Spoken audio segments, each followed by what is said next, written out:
Hello, everyone, and welcome to a bonus episode of the Show for this Tuesday evening. We are recording this. We are recording this as a bonus episode because last week we could only do 3 episodes, and there were 2 extra things that I wanted to talk about. So we'll get this bonus episode and one on Thursday as well.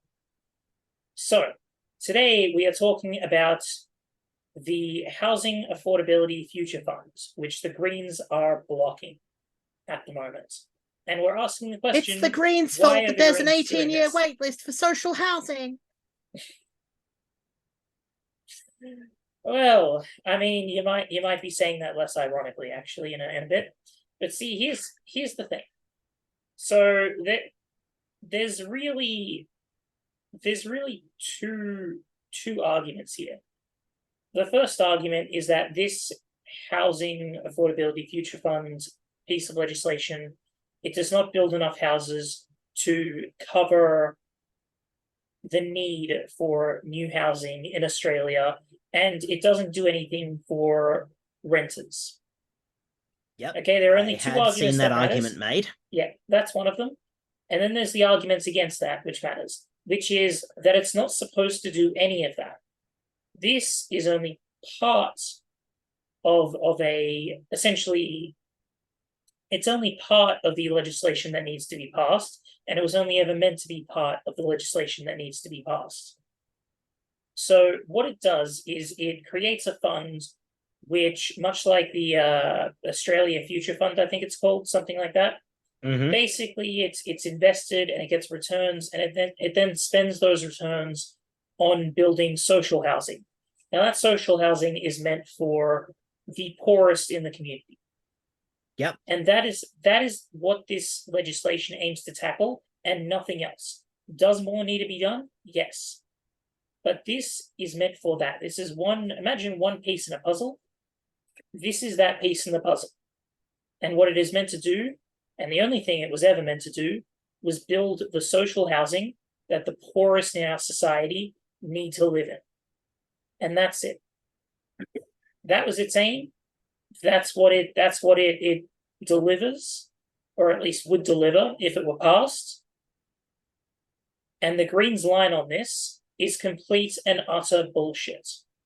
Because while, yes, there are the factoids, and I do use the term factoid very specifically here, while the factoids that this does not do enough to address the housing crisis is technically correct, it was never meant to be. This was never meant to address the entirety of the housing crisis. It was meant to be part of the solution, and the part of the solution that it was meant to be was to help the people who need the most help right now. The people who need as much help as possible, the absolute poorest of the poor in our society, it is meant to provide social housing for them. It is not meant to be an answer to rent or the problems for renters in Australia. It is not meant to be a problem for housing for other people. It is simply just social housing for the poorest and most needy, and that's it. Okay, so I'm just going to refer to the Greens housing page, which I've pulled up on the other monitor, because I wanted to quickly check what it is that they're saying about what they're doing. I've heard it straight from what's his face's mouth. The young guy who looks like an idiot. And got a seat. He basically took a seat from, I think it was Terry Butler in Queensland. Okay, just let me get to this. What they're specifying, they are saying that Labor's plan is abandoning renters and will see the housing crisis get worse. That Labor is supporting unlimited rent increases during one of the worst rental crises we've seen. Okay, they're actively leaving people behind. Hold up. What does it actually mean to be supporting unlimited rent increases? Because they haven't. I think it means that they're not on. They haven't introduced legislation to allow that. That already exists. I think and what also, it technically means is that entirely already exists, because you can go to an ombudsman and you can actually file a case with an ombudsman, and then there's like an arbitration procedure. I don't know too much about that, but tell me, if you take your landlord to the tenancy ombudsman because they have absolutely taken the piss with their rent increase, and the ombudsman says, no, that's way too much, drop your rent. How long do you think you're going to have housing security? How long do you think that landlord is going to want to keep you around now that you've gotten them in the shit? Very practically. But also, I know when that you there's. say, I what do know they that mean? I know of someone who's done it and nothing's happened with them. I mean, it's. I don't know for a fact that the system has a mechanism to deal with that as well. Essentially, oh, I can't increase the rent on you, therefore I'm going to kick you out, put the rent up, and have another tenant. I don't know that there is specifically a protection for that, but I wouldn't be There surprised isn't. if there was. There isn't, There is and it makes a lot of sense that there would be. there Then again, isn't such a maybe that's just protection. me. But Maybe also, that's just me thinking with regards logically. to Labour is supporting unlimited rent increases, what they really mean is that Labour is not supporting an idea to put rent freezes in place. What they mean is that by refusing to change the status quo, Labour is actively supporting the status quo. And we had discussion about this in the episode that comes out on Wednesday, tomorrow, where, if you don't stand up against something that is wrong, you are effectively supporting the thing that is wrong. I can see the argument. But the other thing I wanted to point out was that they are specifying the federal Labor government is cutting funding to the National Rental Affordability Scheme, which Okay, so is before a we series get of to that, incentives to private landlords to market their houses at 20% below market rate. They get federal incentives to do that. These are privately maintained properties, just the same as any other rental, except that the landlord gets some money from the government for being willing to make it available at below market rate I for mean, low so income essentially that sounds like the government people. just subsidizing. Yes, I mean, it I is can see how exactly that can. that. I can see how that be. I can see how that can be rorted immediately. I mean, think about it. You put the rent up to a ridiculous amount, and then you go to that and you're like, okay, I'll put it down from this ridiculous amount to what is essentially a reasonable No, it's amount. judged by market rate. It's judged Yeah, by but what is the market. market? What is the market rate these days? Landlords have put their rent up by tons of money. We're talking 50%, in some cases up to 80 or even 100% in different locations. The market, because en masse landlords have figured out that they can be greedy, the market rate has just skyrocketed. It's almost as And if so essentially capitalism it's rewards people being greedy. see every time you God, I mean, yes, but every time you say capitalism like that makes me I'm not sound like a calling for a communist. communist revolution. I'm just Glad to hear not. you say so. Communists are Glad to, very good at getting people killed and not much else. But yeah. what I do recognize is that our society is shaped in such a way that the pursuit of profit is seen as a moral imperative, and that has had some very, very disturbing effects on the way that life plays out for the average person. Mm. Now I'm not saying let's with that, overthrow capitalism. I'm saying that yeah, capitalism as an ism is a thing that we have to account for in dicking people over. yeah, no, and that I get. But what I will also say is to get back to the arguments that the Greens are making. Essentially, I don't give weight to those two arguments because first off, the people like the okay, they say have a rent freeze. How long are you going to have that rent freeze for? And what do you think is going to happen as soon as that rent freeze stops? Prices are going to go up. I That's a very have short term solution and a short term gain, long term loss. I Because have if an you don't let argument it move against you there. gradually, hold on. If you don't let it move gradually, it then moves all at once, and I that is a haven't. much bigger shock. That is an economic shock in the making. If you want to Do do you that, remember? that's a Do you good remember reason not to do suggesting a to rent me freeze. do you remember suggesting to me that having guaranteed competition in every sector would ensure that prices remain stable? Yes. Like If you have a we were rent talking. freeze and at the same time you are massively investing in social housing and making sure that there is actually an alternative, then if you pull the rent freeze away at the same time as social housing demands are met, what you find is that there is an alternative to paying an obscene amount, and thus an obscene amount is not necessarily what is going to be asked. I get what you're saying, but like that would be a solution. That would be a way of fixing that. But I don't see the Greens actually proposing that. Well, they are saying a guaranteed minimum spend of $2.5 billion per year on public, community, and affordable housing, which would be the National Rental Affordability Scheme. Okay. And they are also specifying a freeze on rent increases and offering $1 billion a year in extra funding for states to use to purchase affordable housing. So they are. Okay, so that's just flooding more money into the housing market, which is going No, to it's make changing prices. who owns the housing market. Well, no. See, you still like okay. Think about it this way: you're increasing demands there because now the government's getting in on it. You're increasing Mm-hmm. demands there, mostly not the supply. Most of that is buying existing houses, not increasing the supply. Some of it is increasing supply, but the thing is that's part of what Labor's already doing, and their supply is specifically for the poorest. Yep. So again, I don't like. I kind of get where you're coming from, but I don't buy that argument because there are I don't those several entirely flaws with buy it. it. I don't entirely buy this argument either, but I am But the specifying that what the Greens are saying on the face of it seems reasonable. yeah, but that's why I say they're presenting factoids to help their argument. They're not actually presenting any solutions. Now, here's the thing, though: all of that is a moot point because stopping the housing affordability future fund from passing, Mm-hmm. that doesn't affect all of this. That stops one piece of what is good housing policy.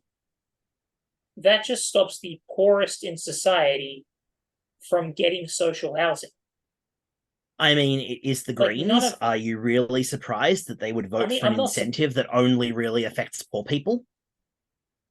I'm not surprised that the Greens are blocking this. I mean, they did the same thing with the RUDS ETS. I Basically, remember. they're playing politics with it, and all of their points don't really apply to this piece of legislation, because again, this piece of legislation isn't about all of that. It is simply about building homes, building social housing for the poorest in our society. If they say like, I mean, look, my brain's already going to the solution, which is what I always do. So I'll just run with it and say a better way that they could have done this is by saying, look, this is a decent first step. It provides for the poorest in our community, but we'd like to also do this. So we're now proposing that this be done as well. They're not strictly saying that like they want it tacked onto this bill, though.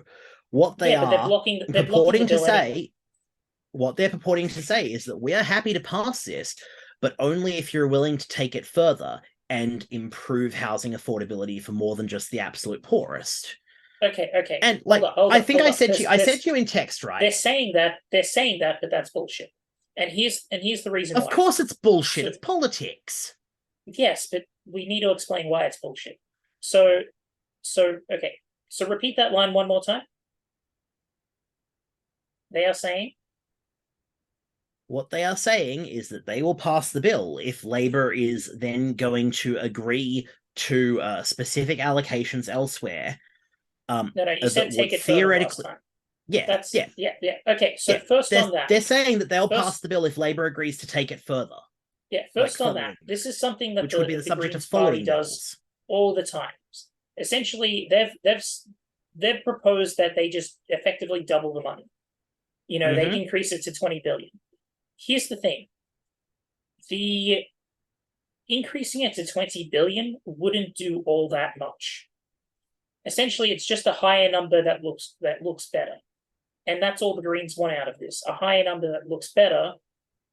Then why doesn't Labour simply capitulate if it wouldn't change things that much? Because if they do that with every single piece of legislation, the budget will they'll look weak and the Greens will get bolder. Well, it's not about that. It's about responsible government. You can't just say yes to every Tom, Dick, and Harry who says add an extra 10 billion on here. We have an annual budget of what, 420 billion? Blaze it. Yeah, you could like an extra 10 billion. It's not a massive amount of the budget, but it is still a decent portion. It's like what, 2%? Am I right on that? Yes. Yeah, it's about 2.5%. Basically correct. Yeah, it's about 2.5%. So you can't just tack on an extra 10 billion here or an extra 20 billion there. Like, you need to actually do these things properly and account for the costs. And the Greens, all they're really doing is just throwing out bigger numbers because bigger number looks good. They're not actually making any serious proposals here. And the organization can do what it needs to do with the $10 billion that they've been allocated. Again, it's a fund to be invested, and then those returns will be invested in social housing. Yep. That's the point of this. That is what it is meant to do. They can do that with the 10 billion they've been allocated, and 10 billion is about as much as they can responsibly put towards this. Okay, so otherwise I wish we could have like a Greens and half rep. Of that would be deficit. I wish we could have a Greens rep here. Oh please, I'd be debating. I'd be arguing with them the whole time and calling them a fucking. I know, Kyle, stop.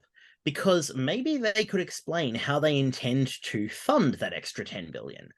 Maybe they have some sort of, I don't know, maybe they have some sort of grand scheme. For instance, a progressive taxation scheme that would more appropriately tax corporations doing business onshore, that would help with tax avoidance by vigorously prosecuting firms being found to engage in that practice, that would get, say, your Gina Reinhardt types to actually pay more money into the federal coffers. Or maybe they would waffle and they would laugh the question off and say, oh, don't be silly. And funny enough, that is what I want to tell them. Or rather, stop being silly.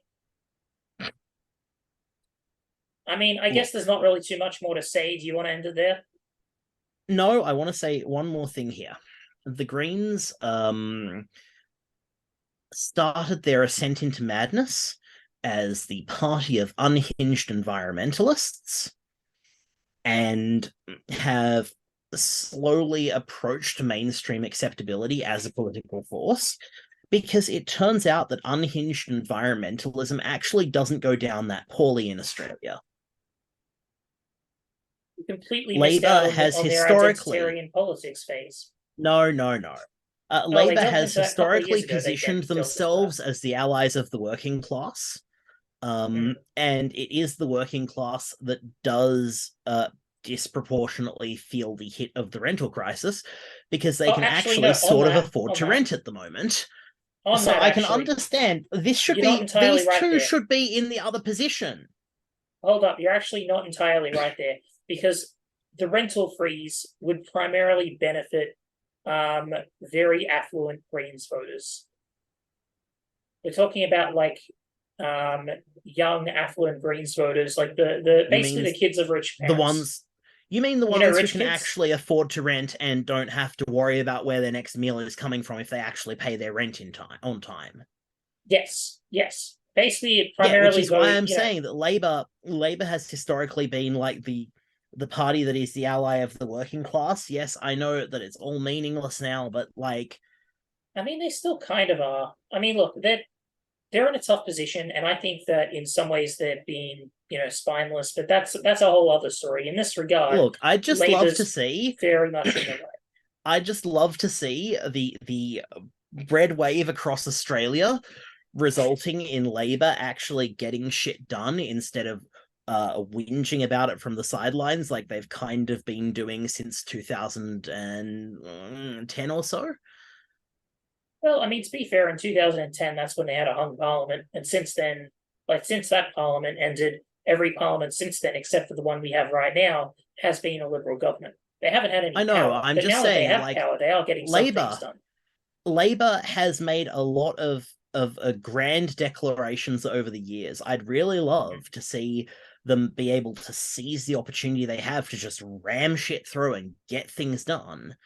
I can As understand as much that it is as much very as I easy for the agree, Greens to put them into a position where it's like they've been talking a good game, they're not doing enough. It is very easy for the Greens to maneuver to look sympathetic. see, here's the thing: if Labor had originally proposed 20 billion, they would say that it needed 40 billion and that it didn't go far enough. Yeah, It but Labour doesn't. It didn't doesn't matter what. originally propose 20 billion, so we have Yeah, but no it. way of knowing that. We can only predict it, Well, and past performance is not always a good indication of future behavior, yeah, but especially with political animals. The Greens will always be trying to pin Labour against the wall on they're not good enough. And while I actually Okay, do so what agree I'm in hearing is several that the Greens regards need that to go to a bloody kink club. that's all right, this is run over time, and I think with that joke we'll end it.